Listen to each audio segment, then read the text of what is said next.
তোমরা যারা ক্যালকাটা ইউনিভার্সিটির আন্ডারে থার্ড সেমিস্টারের ছাত্রছাত্রী আছো এবং তোমাদের রাষ্ট্রবিজ্ঞান সাবজেক্টে অনার্স আছে, তোমাদের জন্য আজকের ক্লাসটা খুবই গুরুত্বপূর্ণ।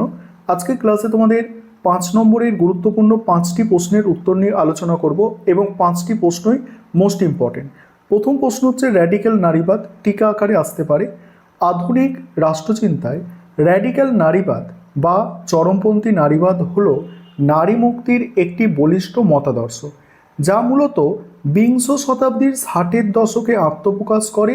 এই তত্ত্বের প্রবক্তাদের মতে সমাজে নারীর অধস্তনতা, বঞ্চনা ও শোষণের আদি কারণ হলো পিতৃতন্ত্র। পিতৃতন্ত্র এমন এক সুকৌশলী সামাজিক ব্যবস্থা যেখানে পুরুষেরা সুপরিকল্পিতভাবে নারীদের জীবন ও শরীরের ওপর আধিপত্য বজায় রাখে। র্যাডিক্যাল নারীবাদীরা মনে করেন শুধুমাত্র আইনগত অধিকার অর্জনের মাধ্যমে নারীর প্রকৃত স্বাধীনতা আসতে পারে না। এর জন্য সমাজ, পরিবার ও সংস্কৃতির আমূল পরিবর্তনের প্রয়োজন। তাদের প্রধান স্লোগান হলো ব্যক্তিগত বিষয়ই রাজনৈতিক, অর্থাৎ ঘরের চার দেয়ালের ভেতরে নারীরা যে বৈষম্য ও নিপীড়নের শিকার হন তা কোনো ব্যক্তিগত সমস্যা নয়, বরং বৃহত্তর পিতৃতান্ত্রিক রাজনৈতিক কাঠামোরই ফল। তারপর কি বলা হচ্ছে দেখো, সুলামিফ, ফায়ারস্টোন, কেট মিলেট প্রমুখ চিন্তাবিদ এই মতবাদের প্রসারে বিশেষ ভূমিকা পালন করেছে।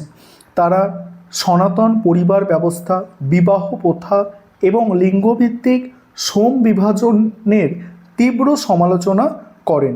এই তত্ত্বের চূড়ান্ত লক্ষ্য হল পিতৃতান্ত্রিক কাঠামোর সম্পূর্ণ উচ্ছেদ ঘটিয়ে এমন একটি শোষণমুক্ত সমাজ প্রতিষ্ঠা করা যেখানে লিঙ্গের ভিত্তিতে কোনো বৈষম্য থাকবে না। এইভাবে তোমাদের 5 নম্বরের প্রশ্নের উত্তর যথেষ্ট তথ্য সমৃদ্ধ এবং তোমাদের ওয়ার্ড লিমিট মেনটেন করে লিখতে হবে।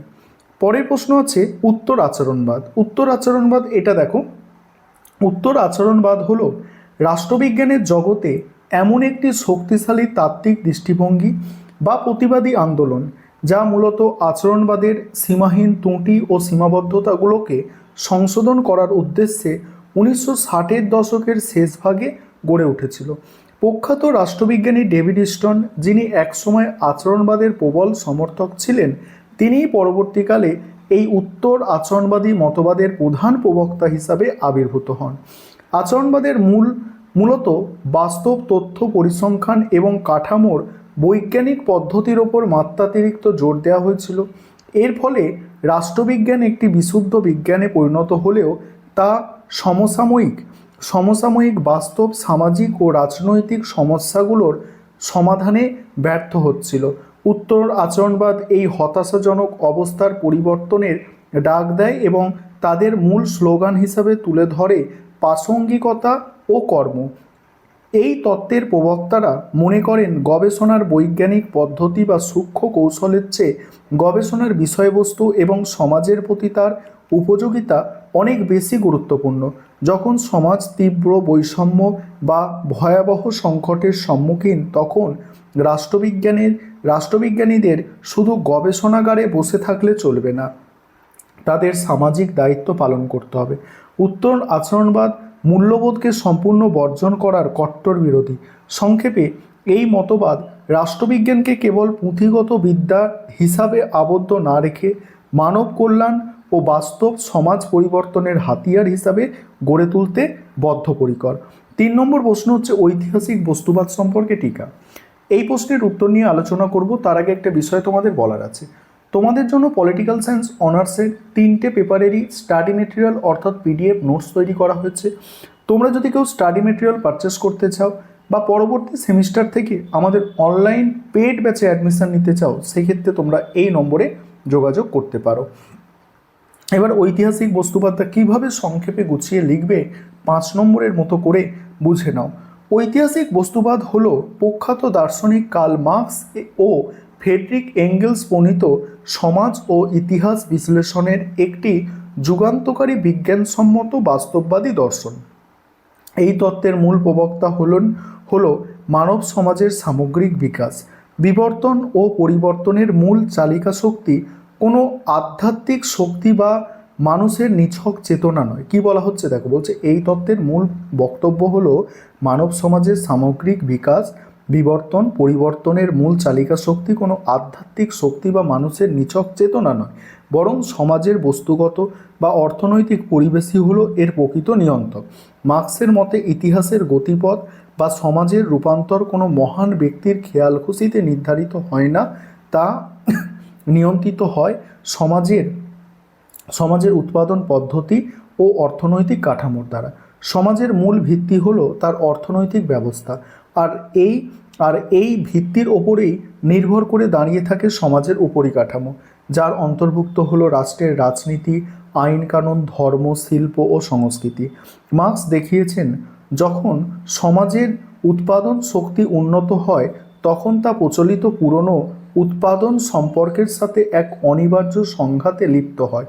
এই তীব্র দ্বন্দ্বের ফলেই সমাজে বিপ্লব আসে এবং পুরনো সমাজ ভেঙে নতুন সমাজ গড়ে ওঠে। ঐতিহাসিক বস্তুবাদ দৃঢ়ভাবে বিশ্বাস করে যে আজ পর্যন্ত মানব সমাজের যত ইতিহাস আমরা দেখি তা মূলত শ্রেণী সংগ্রামেরই ইতিহাস। এর চরম লক্ষ্য হলো একটি সম্পূর্ণ শোষণহীন সাম্যবাদী সমাজ প্রতিষ্ঠা করা। পরের প্রশ্ন, গ্রামসির সুশীল সমাজ। প্রতিটা প্রশ্ন মোস্ট ইম্পর্টেন্ট প্রশ্ন। ইটালীয় মার্ক্সবাদী চিন্তাবিদ অ্যান্টোনিও গ্রামসি রাষ্ট্র দর্শনে সুশীল সমাজ বা নাগরিক সমাজের ধারণাটি এক যুগান্তকারী সংযোজন। কার্ল মার্ক্স সুশীল সমাজকে সমাজের অর্থনৈতিক ভিত্তির অংশ হিসাবে দেখলেও গ্রামসি একে সমাজের পরিকাঠামোর একটি অত্যন্ত গুরুত্বপূর্ণ অঙ্গ হিসাবে চিহ্নিত করেছে। গ্রামসির মতে সমাজের উপরিকাঠামোর দুটি প্রধান স্তরে বিভক্ত। একটি হলো রাজনৈতিক সমাজ বা রাষ্ট্র, যা বল প্রয়োগের মাধ্যমে শাসন করে। অন্যটি হলো সুশীল সমাজ, যা মূলত মানুষের সম্মতি আদায়ে কাজ করে। সুশীল সমাজ বলতে তিনি সেই সব বেসরকারি ও সামাজিক প্রতিষ্ঠানকে বুঝিয়েছেন যার মধ্যে পড়ে বিদ্যালয়, ধর্মীয় প্রতিষ্ঠান, পরিবার, সংবাদপত্র, ট্রেড ইউনিয়ন, বিভিন্ন সাংস্কৃতিক সংগঠন। পুঁজিবাদী সমাজে শাসক শ্রেণী কেবল পুলিশ বা সেনাবাহিনী দিয়ে জোর করে শাসন করে না, বরং এই সুশীল সমাজের মধ্যেই তারা সাধারণ মানুষের মনসত্ত্বের নিজেদের মতাদর্শ আধিপত্য সুকৌশলে বিস্তার করে। একেই গ্রামসি মতাদর্শগত আধিপত্য বলে আখ্যায়িত করেছেন। তার মতে পুঁজিবাদকে উৎখাত করতে হলে শ্রমিক শ্রেণীকে সবার আগে এই সুশীল সমাজে বুর্জোয়াদের আধিপত্য ধ্বংস করে নিজেদের বুদ্ধিভিত্তিক ও নৈতিক আধিপত্য প্রতিষ্ঠা করতে হবে। তারপরে আরও একটি প্রশ্ন আছে, দেখতে পাচ্ছ। প্রশ্নটা কি? ভিত্তি ও উপরিচ্ছদের সম্পর্ক। মার্ক্সীয় ঐতিহাসিক বস্তুবাদের তত্ত্বে ভিত্তি এবং উপরিচ্ছদ এর পারস্পরিক সম্পর্ক এক অত্যন্ত মৌলিক এবং অপরিহার্য। কার্ল মার্ক্সের মতে যে কোনো মানব সমাজের সার্বিক কাঠামোর মূলত এই দুটি প্রধান স্তরে বিভক্ত। সমাজের ভিত্তি বলতে বোঝায় তার অর্থনৈতিক কাঠামো বা উৎপাদন ব্যবস্থাকে, যার মধ্যে রয়েছে সমাজের যাবতীয় উৎপাদন শক্তি ও উৎপাদন সম্পর্ক। অন্যদিকে এই অর্থনৈতিক ভিত্তির ওপর দাঁড়িয়ে থাকে যে বিশাল ইমারত, তাকেই বলা হয় ঔপরিষদ। ঔপরিষদের অন্তর্ভুক্ত হলো রাষ্ট্রের রাজনৈতিক ব্যবস্থা, আইন কানুন, ধর্ম, দর্শন, শিল্প, সাহিত্য, যাবতীয় সামাজিক প্রতিষ্ঠান। মার্ক্সীয় তত্ত্ব অনুযায়ী সমাজের ভিত্তি সর্বদা ঔপরিষদের চরিত্র ও প্রকৃতি নির্ধারণ করে।